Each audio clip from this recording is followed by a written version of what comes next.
সভ্যতার ইতিহাসে মাঝে মাঝে এমন কিছু মানুষের আবির্ভাব হয় যাদের উন্নত মস্তিষ্ক, দৃঢ় মেরুদণ্ড এবং উন্নত চরিত্রের সামনে এমনকি সুউচ্চ তুষার ধবল শৃঙ্গগুলিকেও অনেক ছোট মনে হয়।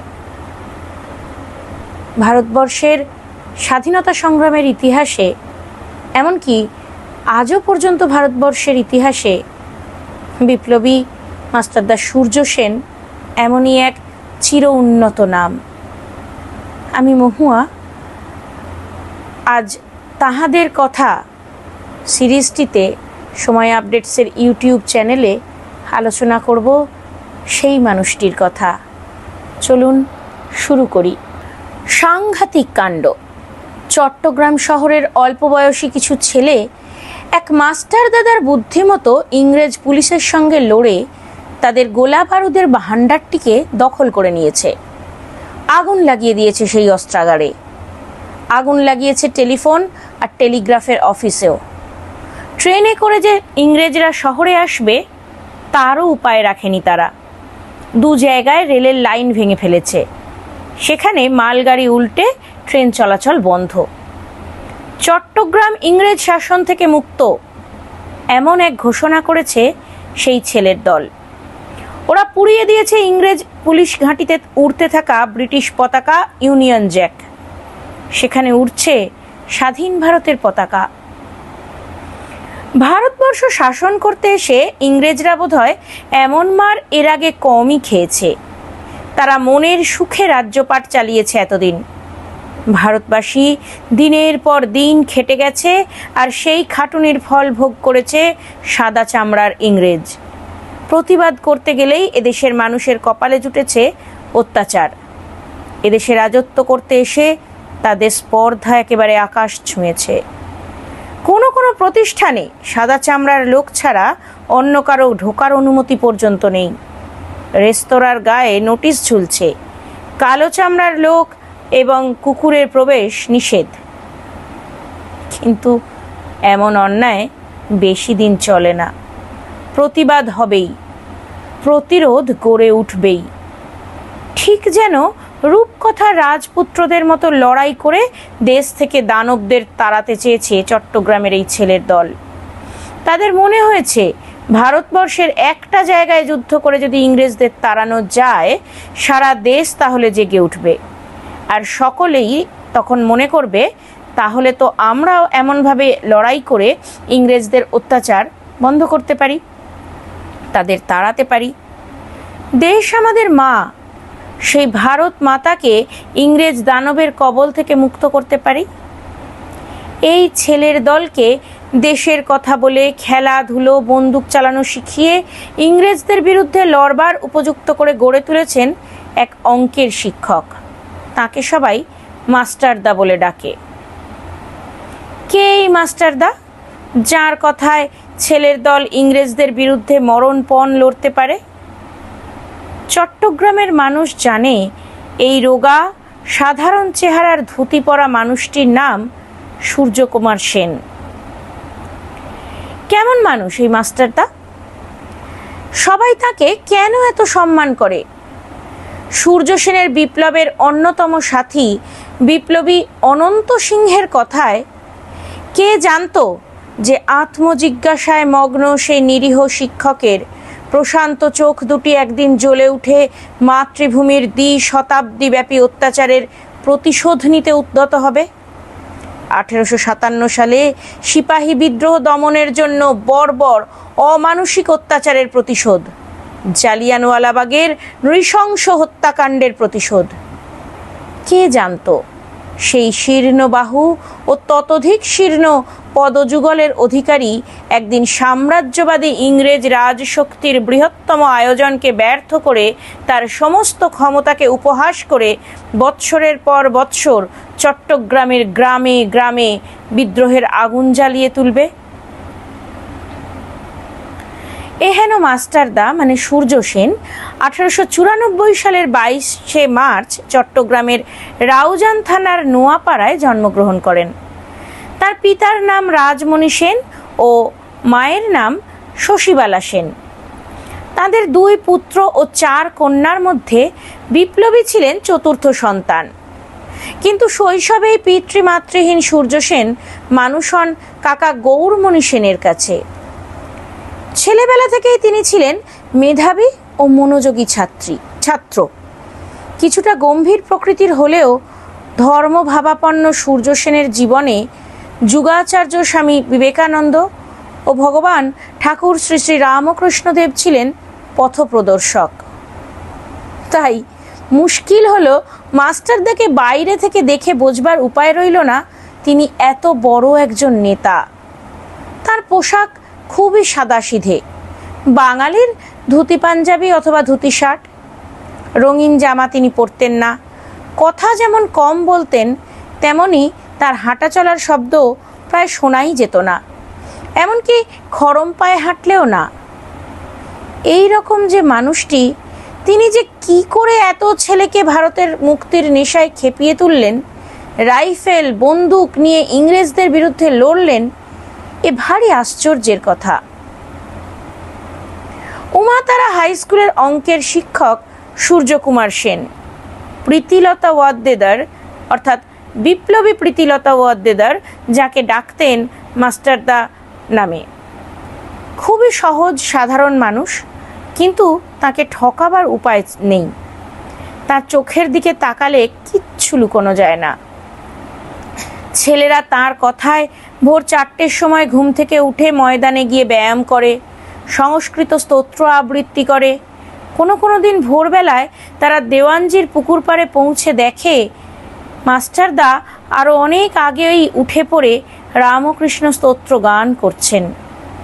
রামকৃষ্ণ বিবেকানন্দের আদর্শেই তাদের গড়তে চেয়েছিলেন মাস্টারদা। আর তার প্রিয় কবি ছিলেন রবীন্দ্রনাথ। তিনি বলতেন কবি সম্রাট।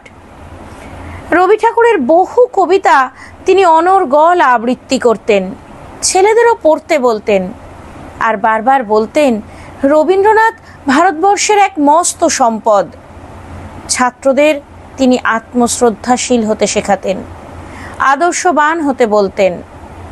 বিপ্লবের মন্ত্রে দীক্ষিত সূর্যকুমার সেন ওরফে মাস্টারদা শুধু বলতেন না, আদর্শের জন্য ত্যাগ করেছিলেন জীবনের সকল প্রলোভন। নিজের সদ্য বিবাহিত স্ত্রীর সাথে তিনি জীবনে একদিনও কথা পর্যন্ত বলেননি আদর্শ চ্যুতি ঘটার আশঙ্কায়। 18 এপ্রিল 1930 শুক্রবার রাত 8টা বিদ্রোহের দিন হিসাবে স্থির হয়, পরে তা রাত 10টা করা হয়। 4টি বাড়ি থেকে 4টি দল আক্রমণের জন্য বের হয়। সেই রাতেই ধুম রেল স্টেশনে একটা মাল বহনকারী ট্রেন লাইনচ্যুত হয়ে উল্টে যায়। একদল বিপ্লবী আগে থেকেই রেল লাইনের ফিশ প্লেট খুলে নিয়েছিল। এর ফলে চট্টগ্রাম সমগ্র বাংলা থেকে বিচ্ছিন্ন হয়ে যায়। অন্য আরেকটি দল চট্টগ্রামের নন্দনকাননে টেলিফোন ও টেলিগ্রাফ অফিস আক্রমণ করে, হাতুড়ি দিয়ে তার সব যন্ত্রপাতি ভেঙে দেয় এবং পেট্রোল ঢেলে সেখানে আগুন জ্বালিয়ে দেওয়া হয়। আরেকটি দল পাহাড়তলিতে অবস্থিত চট্টগ্রাম রেলওয়ে অস্ত্রাগার দখল করে নেয়। উন্নত মানের রিভলভার ও রাইফেল গাড়িতে নিয়ে অস্ত্রাগারটি পেট্রোল ঢেলে আগুন লাগিয়ে দেওয়া হয়, তবে সেখানে কোনো গুলি পাওয়া যায়নি। সর্বশেষ পরিকল্পনা অনুযায়ী বিপ্লবীরা দামপাড়ায় পুলিশ রিজার্ভ ব্যারাক দখল করে নেয়। এই আক্রমণে অংশ নেওয়া বিপ্লবীরা দামপাড়া পুলিশ লাইনে সমবেত হয়ে জাতীয় পতাকা উত্তোলন করে। মিলিটারি কায়দায় কুচকাওয়াজ করে সূর্য সেনকে সংবর্ধনা দেওয়া হয়। সূর্য সেন অস্থায়ী বিপ্লবী সরকার গঠনের ঘোষণা দেন। তার ঘোষণায় তিনি বলেন, "The great task of revolution in India has fallen on the Indian Republic Army. We in Chittagong have the honor to achieve this patriotic task of revolution for fulfilling the aspiration and urge of our nation. It is a matter of great glory that today our forces have seized the strongholds of government in Chittagong, the oppressive foreign, for fulfilling the aspiration and urge of our nation."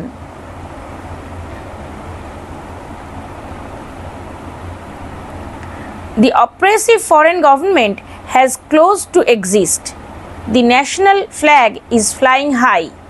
It is our duty to defend it with our life and blood. Chittagong সম্পূর্ণরূপে British শাসন থেকে মুক্ত ছিল 4 দিন, কিন্তু এর মধ্যে বিপ্লবীদের খাদ্য সংকট দেখা দিল এবং সূর্য সেন সহ অন্যদের কচি আম, তেঁতুল পাতা, কাঁচা তরমুজ এবং তরমুজের খোসা খেয়ে কাটাতে হয়। সূর্য সেন সহ 6 জন শীর্ষস্থানীয় বিপ্লবীকে ধরবার জন্য ইংরেজ সরকার 5,000 টাকা পুরস্কার ঘোষণা করে। 1930 সালের 22 এপ্রিল বিপ্লবীরা যখন জালালাবাদ পাহাড়ে অবস্থান করছিল, সেই সময় সশস্ত্র ইংরেজ সৈন্যরা তাদের আক্রমণ করে। 2 ঘন্টার প্রচণ্ড যুদ্ধে ব্রিটিশ বাহিনীর 70 থেকে 100 জন এবং বিপ্লবী বাহিনীর 22 জন শহীদ হন। এই দিনের অন্যতম আরও একটি পরিকল্পনা ছিল পাহাড়তলির ইউরোপীয় ক্লাব আক্রমণ, কিন্তু গুড ফ্রাইডে থাকায় সেদিন ওই ক্লাবে কেউ ছিল না। তাই মাস্টারদা সূর্য সেন স্থির করেন পরবর্তী 23 সেপ্টেম্বর ইউরোপীয় ক্লাবে প্রীতিলতার নেতৃত্বে হামলা করা হবে। এ প্রসঙ্গে মাস্টারদা লিখেছেন, বাংলায় বীর যুবকের আজ অভাব নাই। বালেশ্বর থেকে জালালাবাদ, কালারপোল পর্যন্ত এদের দৃপ্ত অভিযানে দেশের মাটি বারবার বীর যুবকের রক্তে সিক্ত হয়েছে, কিন্তু বাংলার ঘরে ঘরে মায়ের জাতীয় যে শক্তির খেলায় মেতেছে, ইতিহাসে সে অধ্যায় আজও অলিখিত রয়ে গেছে। মেয়েদের আত্মদানে সে অধ্যায় রচিত হোক, এই আমি চাই। ইংরেজ জানুক, বিশ্বজগৎ জানুক, এদেশের মেয়েরাও মুক্তিযুদ্ধে পিছনে নেই। 23 সেপ্টেম্বর রাতে প্রীতিলতা সূর্য সেনের নির্দেশে ইউরোপিয়ান ক্লাব আক্রমণ করেন। হামলায় 53 জন ইংরেজ হতাহত হয়েছিল। গুলিতে আহত প্রীতিলতা দৈহিকভাবে অত্যাচারিত হওয়ার থেকে স্বেচ্ছা মৃত্যুকে বেছে নিয়েছিলেন। তিনি পটাশিয়াম সায়ানাইড খেয়ে আত্মহত্যা করেন। ইংরেজ প্রশাসন সূর্য সেনকে জীবিত অথবা মৃত অবস্থায় ধরবার জন্য 10,000 টাকা পুরস্কার ঘোষণা করে এবং সর্বাত্মক চেষ্টা অব্যাহত রাখে। অবশেষে 1933 সালের 17 ফেব্রুয়ারি এক দেশবাসীরই চক্রান্তে ইংরেজ সরকার তাকে গ্রেফতার করে। কনডেমড সেলে সূর্য সেনকে কড়া পাহারায় নির্জন কুঠুরিতে রাখা হতো। একজন কয়েদি মেথর সূর্য সেনের লেখা চিঠি ময়লার টুকরিতে নিয়ে জেলের বিভিন্ন ওয়ার্ডে বন্দি বিপ্লবীদের দিয়ে আসত। মৃত্যুর আগে জেলে আটক বিপ্লবী কালীকিঙ্কর দের কাছে সূর্য সেন পেন্সিলে লেখা একটি বার্তা পাঠান। সে বার্তায় তিনি লেখেন, আমার শেষ বাণী, আদর্শ ও একতা। তিনি স্মরণ করেন তার স্বপ্নের কথা, স্বাধীন ভারতের স্বপ্ন, যার জন্য জীবনভর উৎসাহ ভরে ও অক্লান্তভাবে পাগলের মতো তিনি ছুটেছেন। তার ভাষায়, ভারতের স্বাধীনতার বেদিমূলে যেসব দেশপ্রেমিক জীবন উৎসর্গ করেছেন, তাদের নাম রক্তাক্ষরে অন্তরের অন্তরতম প্রদেশে লিখে রেখো। তিনি সংগঠনে বিভেদ না আসার জন্য একান্তভাবে আবেদন করেন। শেষ দিনগুলোতে জেলে থাকার সময় তার একদিন খুব গান শোনার ইচ্ছা হলো। সেই সময় জেলের অন্য এক সেলে ছিলেন বিপ্লবী বিনোদ বিহারী চৌধুরী। রাত 11টা-12টার দিকে বিপ্লবী কল্পনা দত্ত তাকে চিৎকার করে বলেন, এই বিনোদ, বিনোদ, দরজার কাছে আয়, মাস্টারদা গান শুনতে চেয়েছেন। বিনোদ বিহারী গান জানতেন না, তবুও সূর্য সেনের জন্য, মাস্টারদার জন্য তিনি রবি ঠাকুরের যদি তোর ডাক শুনে কেউ না আসে তবে একলা চলো রে গানটি গেয়ে শোনালেন। 1934 সালের 12 জানুয়ারি মধ্যরাতে সূর্য সেন ও তারকেশ্বর দস্তিদারের ফাঁসি কার্যকর হবার কথা উল্লেখ করা হয়। সূর্য সেন এবং তারকেশ্বর দস্তিদারকে ব্রিটিশ সেনারা নির্মমভাবে অত্যাচার করে। হাতুড়ি দিয়ে তাদের দাঁত ভেঙে দেয়, হাড় ভেঙে দেয়, হাতুড়ি দিয়ে নির্মমভাবে পিটিয়ে তাদের অত্যাচার করা হয়।